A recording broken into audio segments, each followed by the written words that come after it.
Welcome to the Queer Confidence Podcast, the podcast to help you become your most confident queer self. I'm your host, he, she, they, Coach Alex Ray, and I haven't always been this confident.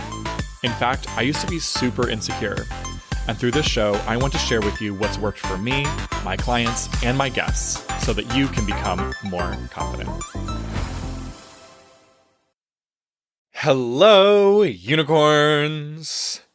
Today, I have for you an episode on how to be yourself. Yes, that's right. I'm going to tell you how to be yourself, but not how to be yourself. But yes, how to... You know the difference, right? All right. We're going to talk about the three main things that keep you from being yourself, and then a little bit about a little simple process that you can catch yourself with and keep becoming more of yourself. And the reason I wanted to do this episode is because I think that be yourself is one of the most overused phrases in like the inspirational or self-help realm, right? And if being yourself was really that easy, then we'd all be doing it. But just be yourself really doesn't cut it. It is terrifying most of the time to be yourself. And the more confident you are, the easier it's going to be. I promise you. I have a pretty damn easy time now being myself, but it was not always like this. And what pretty much all of my clients come to me with is they are in a place where they're struggling to be themselves.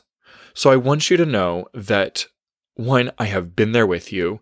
Two, I know many others who have also been in your shoes. And three, just stop using that phrase against yourself, right? Stop taking that phrase, just be yourself, and using it to start shaming yourself about how you're not finding it easy yet. I want you to find comfort in knowing that you are totally not alone there. And it is a little bit ridiculous to just put up on a poster, just be yourself, because for most of the world's population, they're not there yet. They're not ready to. So let's dive in and start working on how to be you. The first reason that we don't act like ourselves, that we aren't being ourselves, is because you are using culture or a people group that you belong to tell yourself you're doing it wrong. I was coaching a client recently on polyamory, and she wanted to make sure she was following the right way. And it was causing her a lot of frustrations within her relationship because she wanted what's called a kitchen table polyamorous relationship where everyone is involved in each other's lives, maybe not sexually and maybe not romantically, but at least everyone knows each other. All the partners know each other. And what her partner was engaging in was not that. And she was telling herself, well, all of the info out there, all of like the Instagram accounts on polyamory are saying like, let go of everything. You should be able to just be totally free and have no expectations for your partner and let them have ultimate autonomy and you have ultimate autonomy. And so what happened was she was using this group that she identifies with and their kind of rules against herself. Isn't it funny when we think about that like the whole point of being totally yourself is to adhere to less of the other people's expectations and to have more autonomy. And what I said to her was, wait a minute. You are taking away your own autonomy by telling yourself you should want something that you don't want. What? It is okay to want to be polyamorous your way. It is okay to want to do life your own way. Just because the group majority is saying, oh, here are our standards for being part of our group, does not actually mean you need to meet those standards to be part of the group. Also, like, how ridiculous is that too within the LGBTQIA plus community, especially where we are preaching, hey, be more of yourself, that we also then say, yeah, but not that way. Be more yourself, but not that way. Follow these rules for being yourself. What a contradiction. You can't simultaneously be following the rules and be totally yourself. So, let go and find your rules. Yes, it's going to be scary because your brain likes to let other people create rules. And I've found two main reasons why your brain likes to do that. The first is that if you let other people create the rules, then you can meet their expectations. And for your brain, it feels less like a risk of failing. But what you haven't done when you are waiting for other people to go and create the rules and then just meeting those expectations is you have secretly allowed your brain to keep the thought that they know how to do life right and you do not. The second reason is so your brain can do this sneaky thing where if it doesn't work out, you can blame them if you don't get the result you want in life, right? So if somebody else makes up the rules and you follow it and then your life does not work out to your enjoyment, you can say, oh, well, it is their fault because they made the rules. I don't have to take responsibility. I was following their rules and it sucks, this life that I got, right? And the only reason that your brain wants to do that is because you are used to shaming yourself when things don't work out.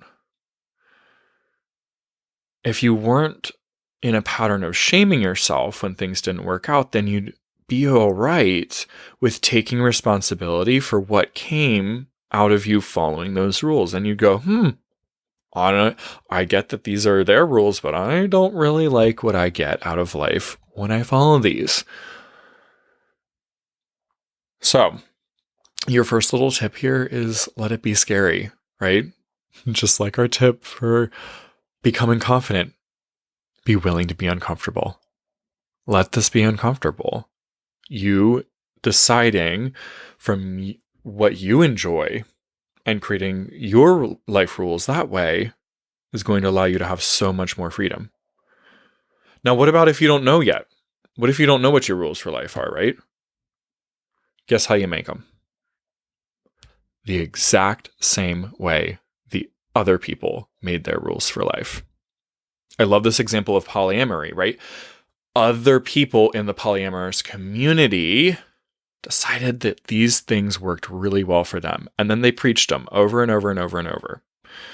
And then many other people found that they work for them too. And many people found that they didn't work well for them, that they actually wanted to do it a different way that worked better for them. Now, you can either try to force your brain into finding enjoyment in doing it someone else's way, or you can look at it like, hey, if they invented this by having experiences and finding what they want and what they didn't want and then developing, hey, this is the way to do it, you know that they didn't find the way, to do it without having experiences first. That's how any kinds of rules and regulations and societal norms are found, because people had experiences and they said, hey, this ends up working out pretty well for me. This other thing isn't working out so well for me. That's it.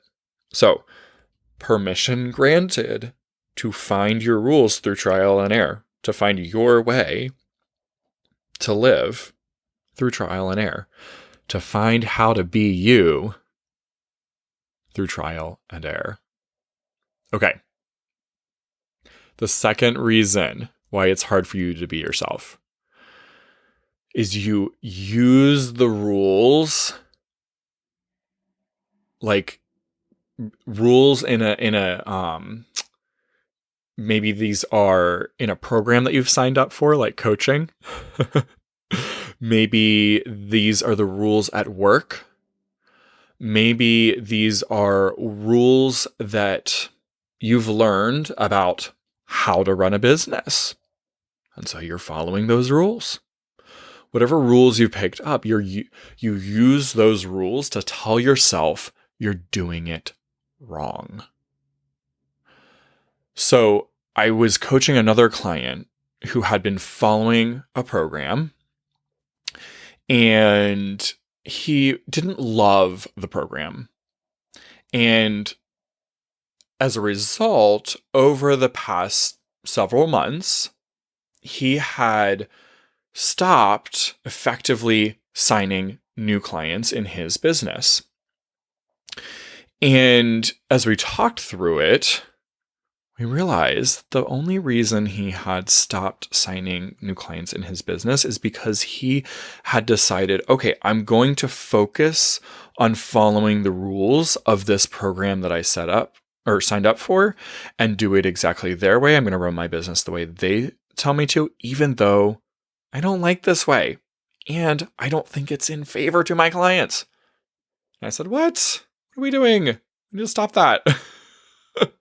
Go back to running it the way that you had fun with, the way that was enjoyable for you, and the way that felt like it was an integrity to serving your clients.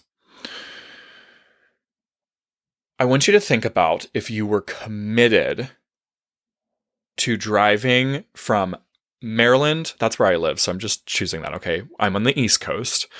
If you're driving from Maryland to California on the West Coast, right?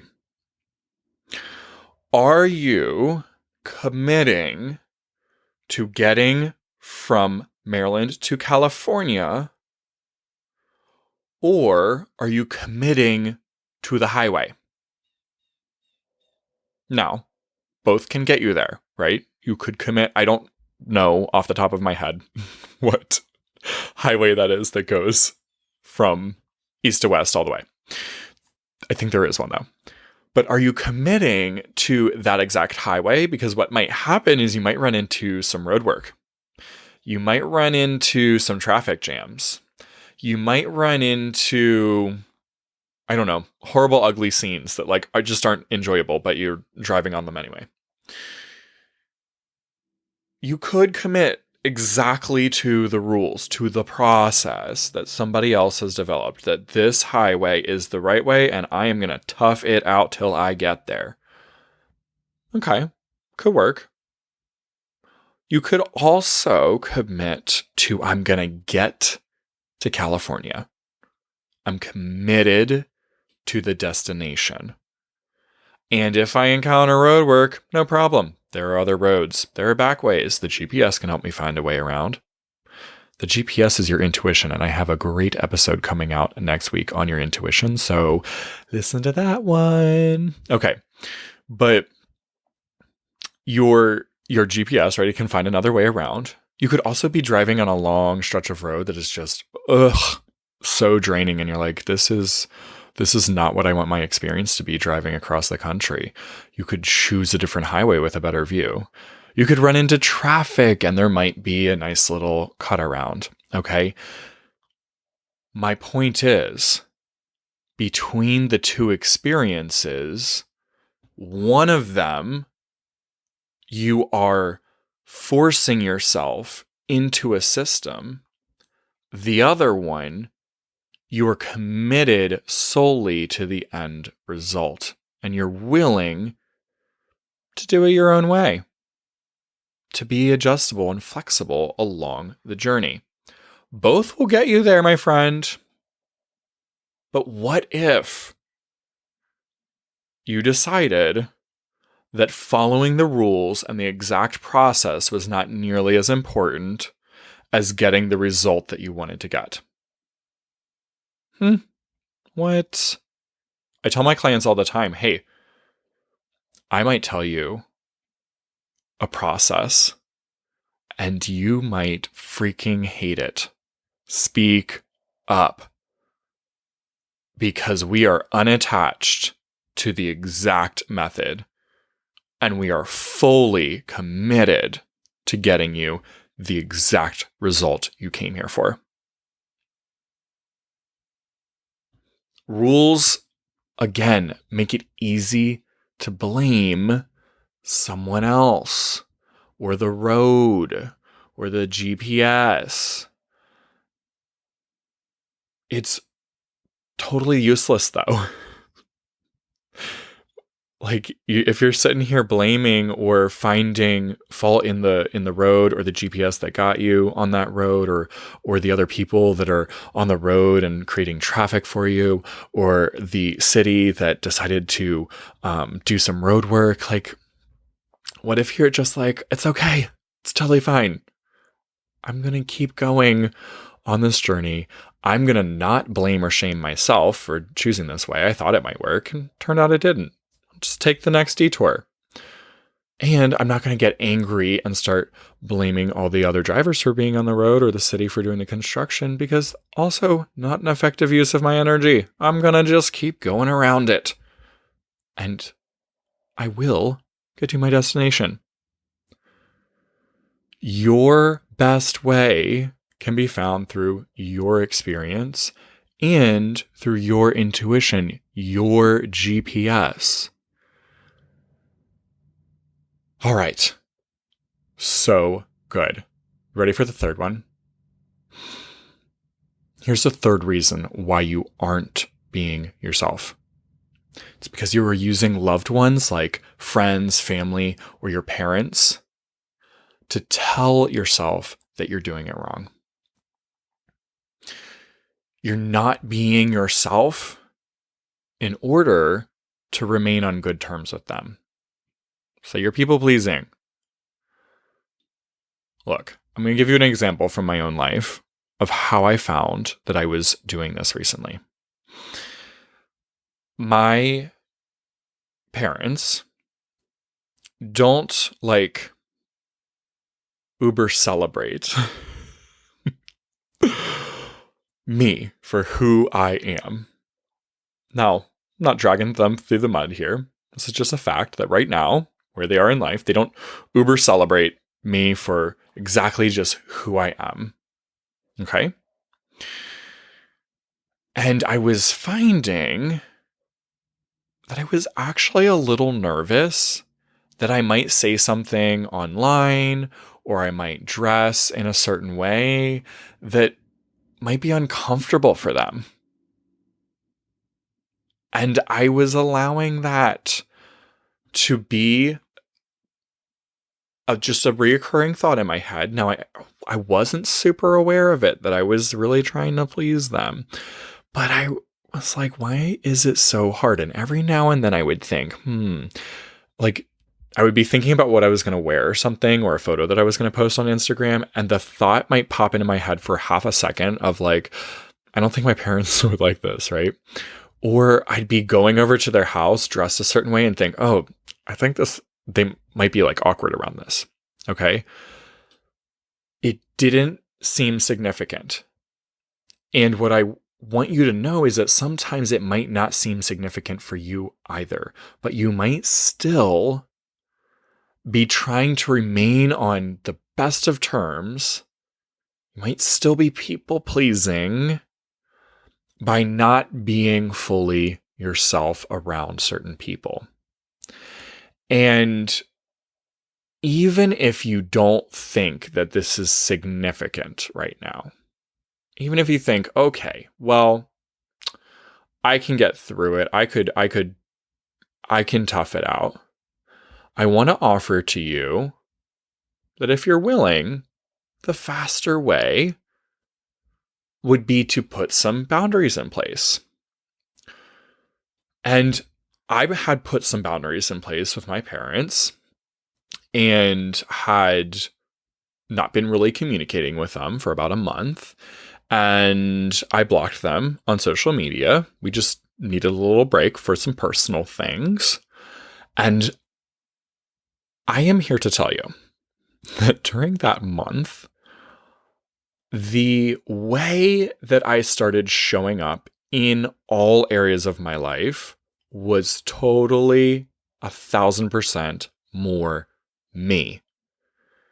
I didn't even realize that I had really actually been holding back quite a bit in order to not make them uncomfortable. We are talking again. Things are good between us. I'm pleased with the direction our relationship is going and the new way in which we are relating to each other. And it was very helpful to have some time away and off. And so what I want to offer to you is that in your relationships where you feel a little embarrassed or a little uneasy to be fully yourself, it can be totally acceptable and even admirable to put up some boundaries, to redefine the relationship in order to be more yourself. Now, if you're telling yourself that's so selfish, I want to ask you, would you really, if the other party in your relationship, the other person or persons that you're thinking of, did not feel they could be 100% themselves around you, would you want them to speak up about it? Hell yeah. You'd want to know. You'd want to know what you could do to help them or create space for them to be 100% themselves. And boundaries are not always a no. They're not always like, if this thing that you do is not something I welcome into my kingdom, so if this behavior continues, I will not be in a relationship with you, or I may take a break from talking with you, or I may take some time away. Boundaries are often like that, right? They're often, here's what I require in order to be in relationship with me. And if you can't meet these things, then I can't be in relationship with you. Careful on that point, right? Remember that boundaries are not rules for other people and what they're allowed to do. They are just rules for your kingdom, your life, and what you allow to take place. That's the word. What you allow to take place within the walls of your kingdom.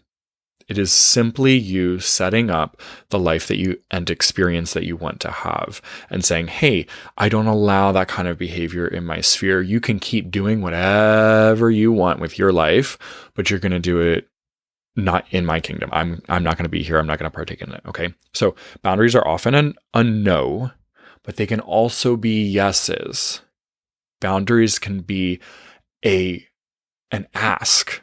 Boundaries can be, here's what I want to cultivate in my life. Boundaries can be, oh, I do want time with mom and dad. It is important for me. And I'm saying yes to seeing them once a week for an hour or two. Right? And that might feel a lot better than, oh, no more than 5 hours a week and no more than once a week. No, right? It can actually be, here's what I'm designing. Here's the relationship I'm actually cultivating with this other person. These are the yeses. This is what I want in my experience. Now, I hope you caught on to the pattern within all of these examples. Your brain in all of them, whether it's culture and groups saying, here's the way to be. Like it's a requirement for the identity, right? It's a play on your identity. If you have this identity, then here's the behavior you have to have. Whether it's rules and regulations, here's the right way to do things, here's the process, follow the process.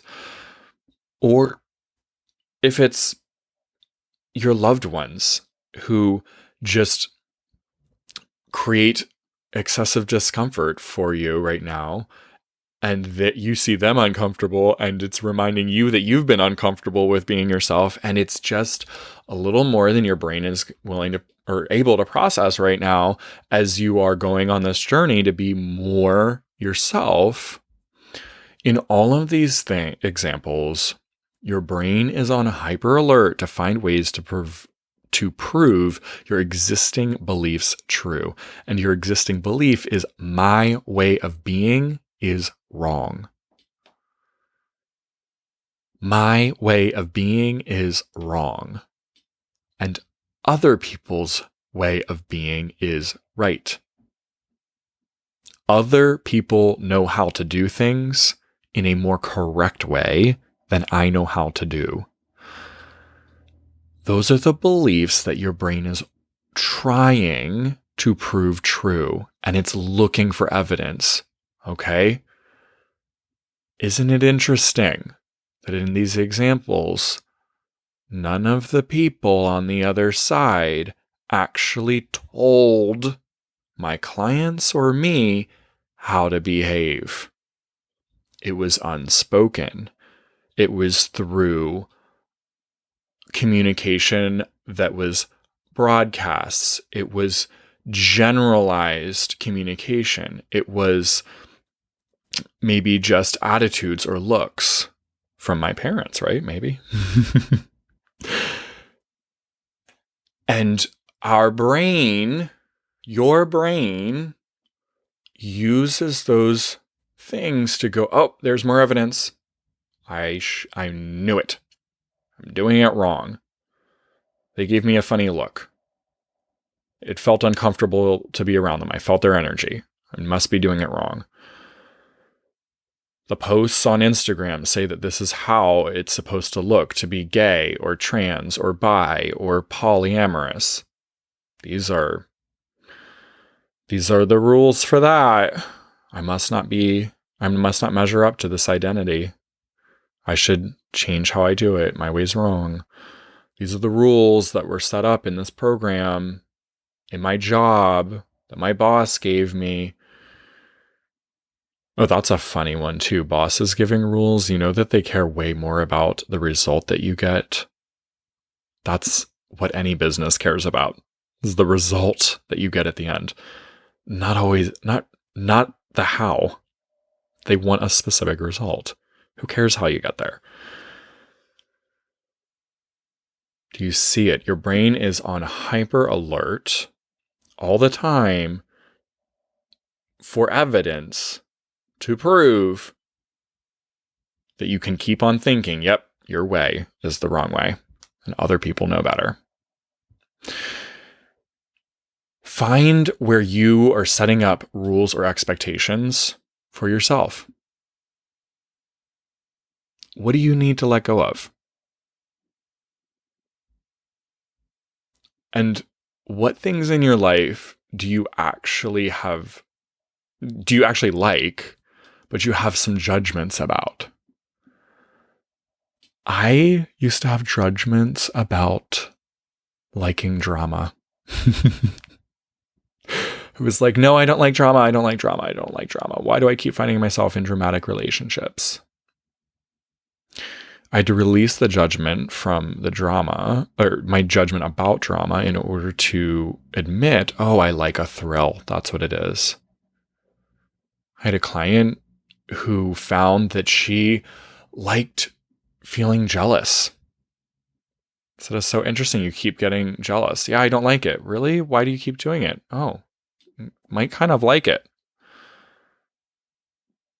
And when we talked about it, when we got down to it, turns out that subconsciously she does like to feel jealous.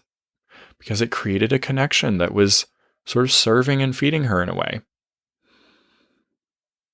But maybe for myself, for her, for you, you don't like the experience it's giving you anymore. That's okay. You could change how you do it then.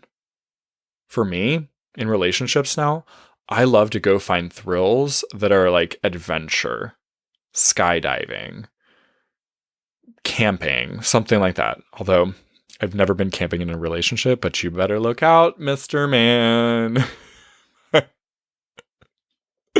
My future husband is going to have to be okay backpacking or something with me. Learning to surf. I don't know. Let's go on some adventures together. Let's create some thrills together, right? If you let go of some of these regulations and rules you've created for yourself that maybe you even think are societally based, whatever, it doesn't matter where they came from.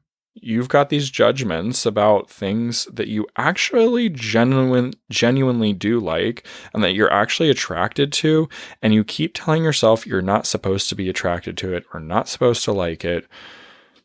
And so you never get to the bottom of what's really going on. What if you just dropped that judgment and said, okay, you do like it, and you might want to have that experience in a different way. Or you might enjoy that experience flat out, plain and simple. You enjoy it. And all of this trying to meet other kinds of rules about that thing and the shoulds are just so much wasted brain power for you. So I've got 5 quick steps for you on how to be yourself. First, observe where you are not being yourself right now. Observe where you are not being yourself. Find where you are trying to meet rules or expectations of other people, or even rules you've set for yourself. Just be aware of them first. You don't need to change them yet, just aware. Decide that you know your best way for your own most desired life experience. And so do other people.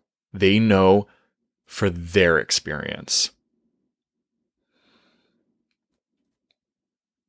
Then do your way.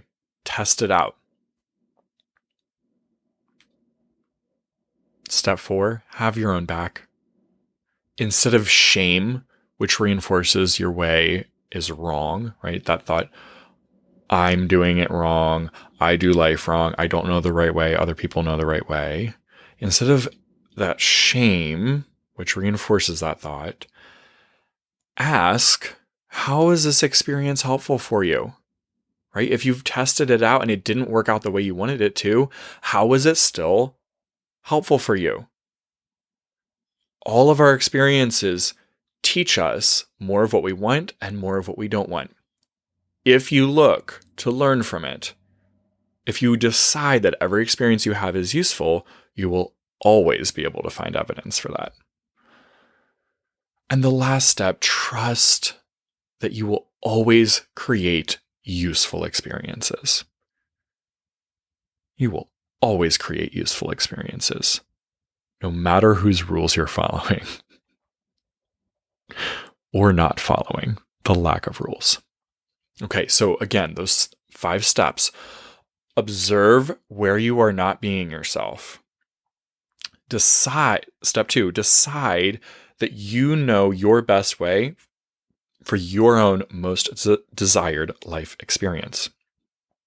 3, test out your way. 4, have your own back and don't shame yourself no matter the result. And 5, trust that you'll always create useful experiences. All right, my friend, if you want to take this work deeper, sign up for coaching and become a confident queer.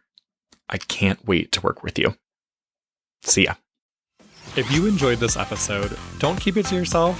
Share it with a friend so they too can become more confident. You can also help more people find the show by leaving a 5-star review wherever you listen. And if you want to become a more confident queer with support from yours truly, head to coachalexray.com or use the link down in the show notes. I'm looking forward to working with you.